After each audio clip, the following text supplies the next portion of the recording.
Hi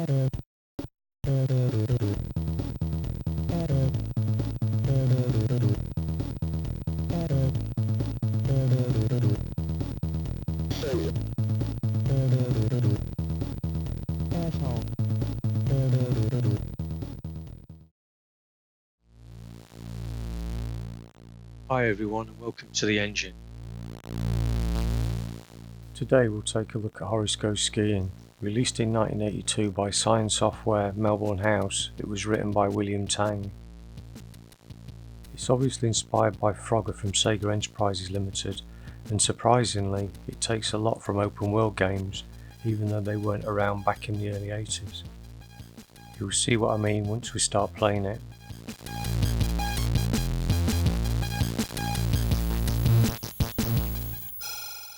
Nice and friendly introduction.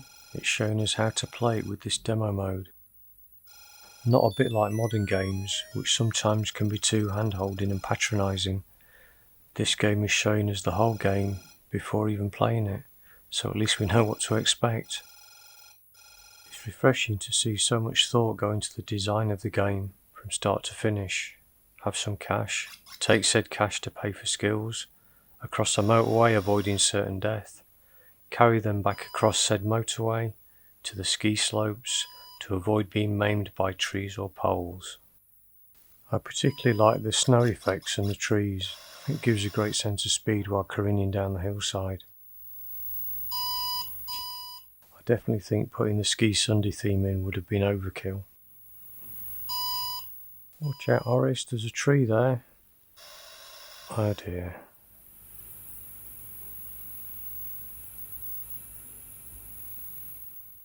No money, no skeezies.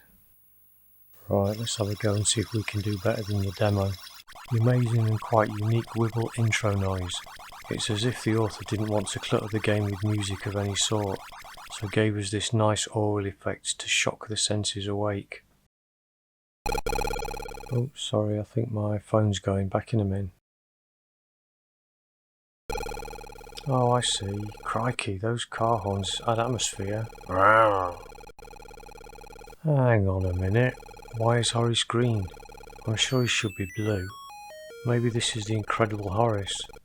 I can't remember if he ever had a mix-up with gamma radiation or anything. Oh look, the game is saying hello to us. Such a friendly game. Hi game. Look at their motorbikes zipping in and out right in front of traffic. That's definitely realistic. The feeling of traffic rushing past as we guide Horace to dodge vehicles weighing anything from a quarter of a tonne up to a massive 10 or 20 tonnes is pretty realistic. As is the realistic controls and the way that everything looks realistic across the road. When you're trying to cross it, you can taste the smell of the fumes, the roar of the engines, the honk of the horns, the motion of motorbike riders and irate car drivers' hands as they swerve in shock at the figure in the road. It becomes apparent while you're playing it that you can pretty much go wherever you want. So, I mean, obviously there's boundaries to the game, but it's a good example of open world games before they actually existed. You know, you can go to the left, to the right, you can interact with objects. It's pretty amazing. And the road, I mean, you know, you can go up to the left, up to the right, across it, down, you can stop. It's just so open world, it's unreal.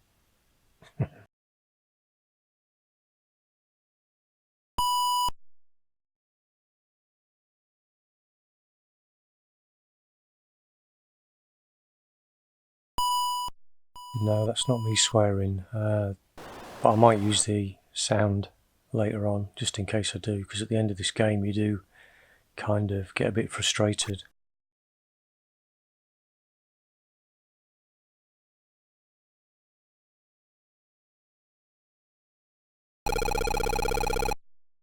Control is fair and responsive, the graphics are adequate, the road part is quite hit and miss though. Sometimes it's easy, sometimes it's not. It seems to depend on whether there's lorries slowing down the traffic to allow you to pass through. That makes it easier, gives you a gap in the road, in the traffic.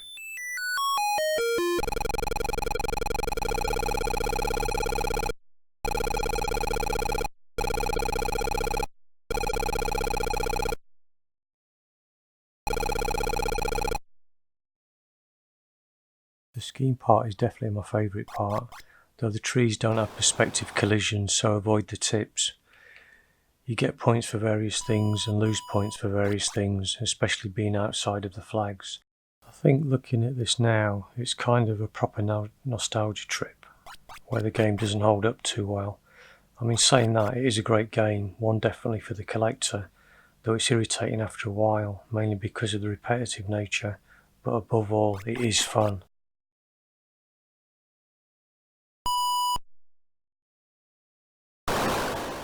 And Horace is my all-time favourite, top 5, top 10, top 20, top whatever ZX Spectrum character of all time. I mean, what's not to love?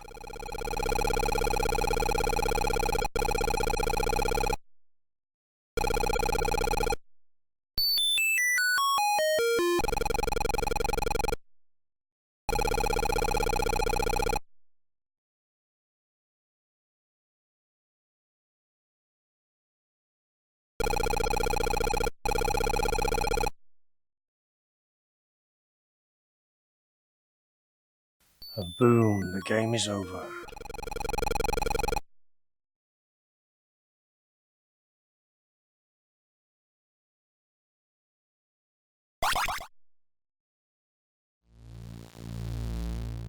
Well, there you go.